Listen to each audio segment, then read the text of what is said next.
course, a group of parents with the goal of working for the highest quality math in Pelham schools.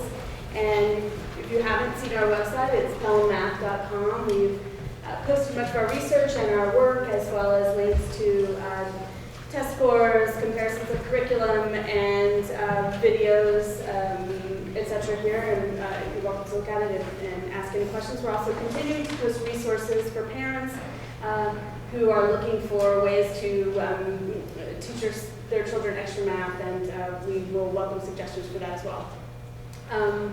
Tonight we're going to hear from these three esteemed university professors, experts in mathematics education.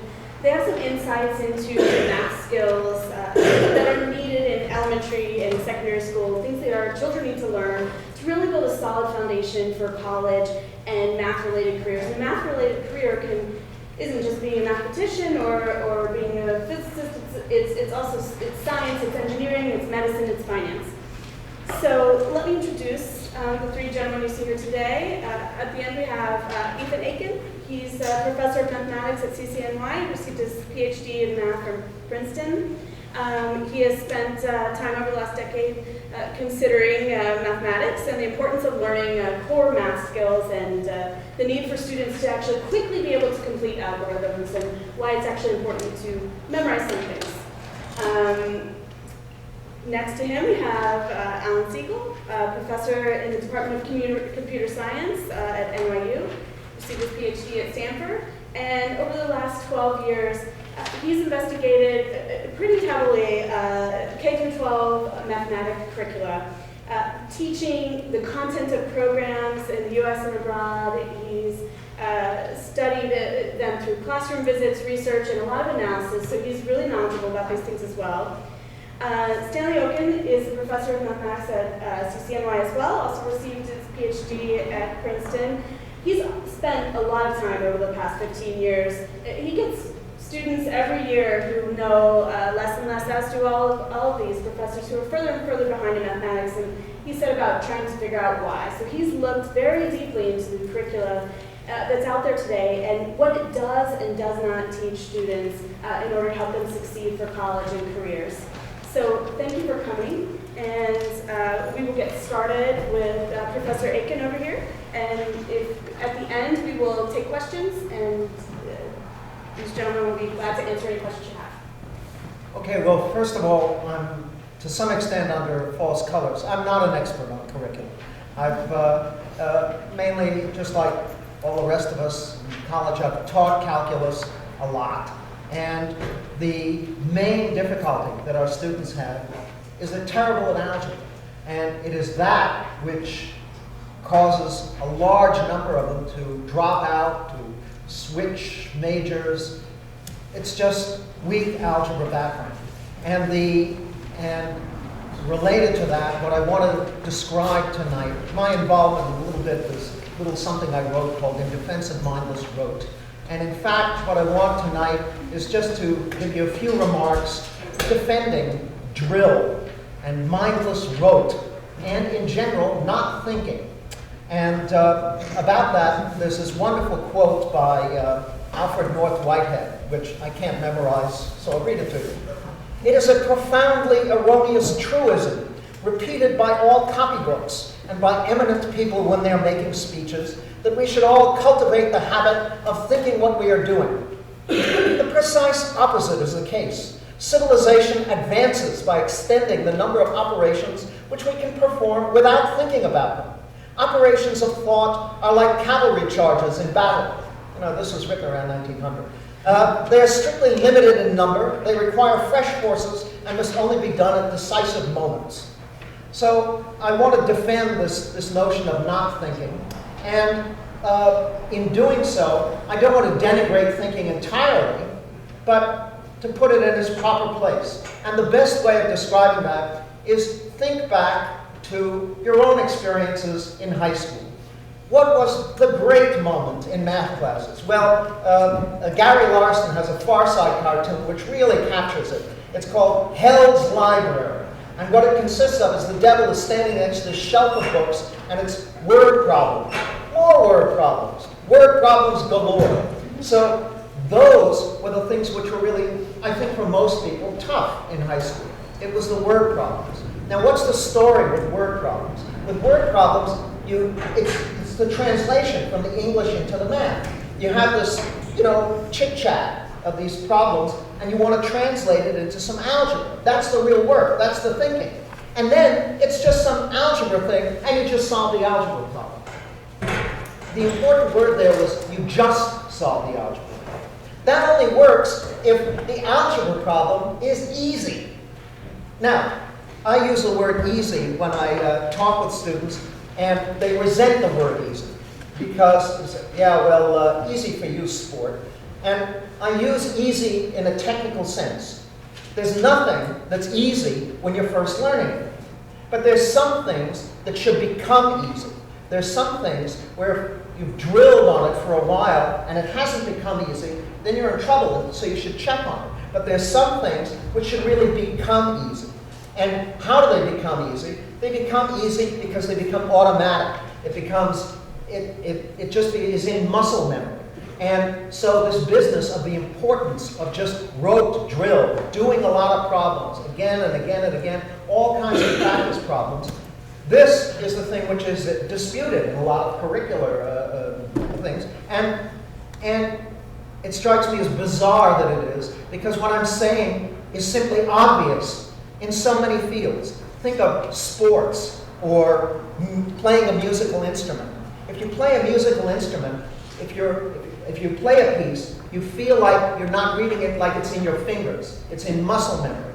And if you're trying to relearn something, if you're making a mistake, the image is you bring it up to consciousness and you practice slowly, and then you practice again and again, and then it finally sinks back into your fingers, and then you don't think about it anymore. Now, the analogy with math stuff is algorithms, like long division, solving elementary algebra, two linear equations and two unknowns. Now, none of these are things which, if you haven't done it for a long time, you sort of forget how to do it.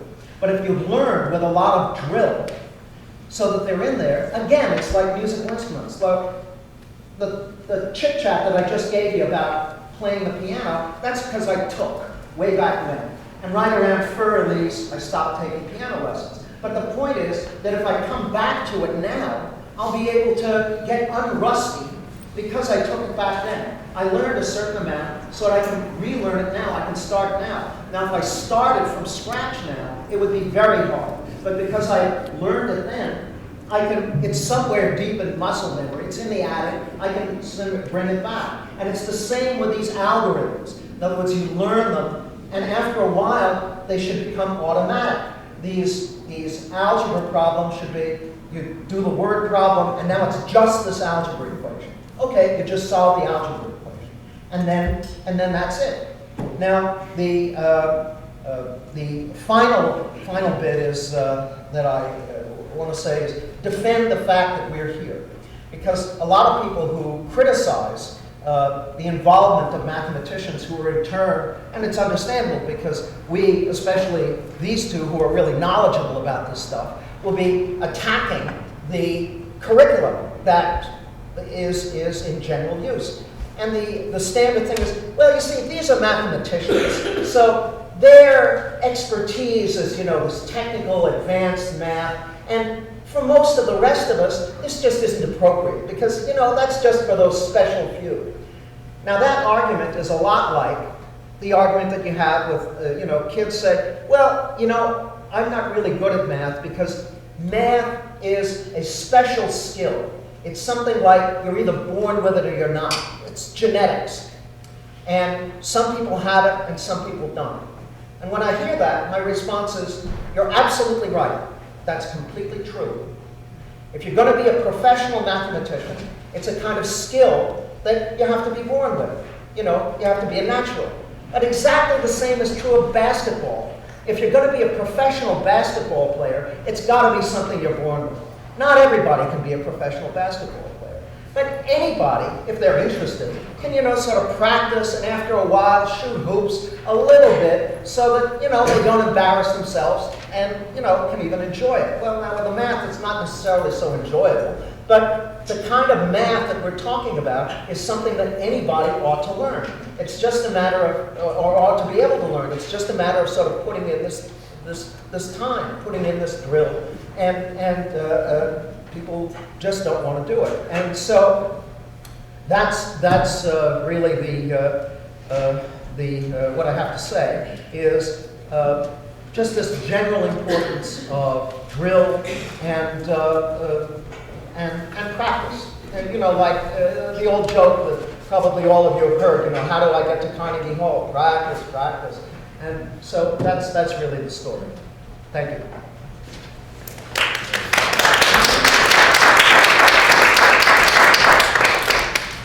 I think that memory, that drill, that practice builds up to being able to solve harder problems and do kind of college courses and careers that you're going to talk a little bit about next. Hi, my name is Stanley Oken. I will have to differ a bit with the terminology that my esteemed colleague Ethan Aiken used. He seemed to identify us as mathematicians. That reminds me of a remark of the Nobel Prize-winning physicist Leon Letterman, who said, it is my understanding that the physicists speak only to the mathematicians, and the mathematicians speak only to God, but in truth, I have never met a mathematician that modest. In fact, I'm not here as a mathematician, I'm here as a math teacher.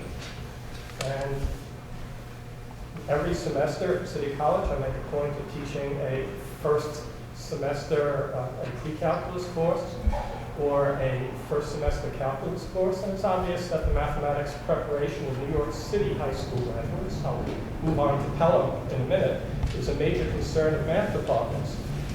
Last week I attended a New York City Council meeting that managed to last 5 hours, and the discussion was about, or the topic was, are New York City high school graduates prepared or college ready? And the Board of Education, which in fact in New York is called the DOE, the Department of Education, proudly presented all kinds of graphs and reported that they've been making great progress because in 6 years the percentage of college-ready high school graduates has increased from 16% to 24%. But that's a tremendous exaggeration because according to the definition that they used, every student at a senior college, such as my own, is college ready. But in fact, a survey done a few years ago showed that at a CUNY senior college showed that half of the students could not convert 3/8 to a decimal, and 60% could not divide 0.2 by 5. So in New York City, there's a very serious situation, and a very small percentage of students who can be honestly described as college ready. Now here in Pelham, I hope and assume that students on average are far more likely to be honestly college ready than they are in New York City. But math education in Pelham and in New York City share many points of contact and overlap.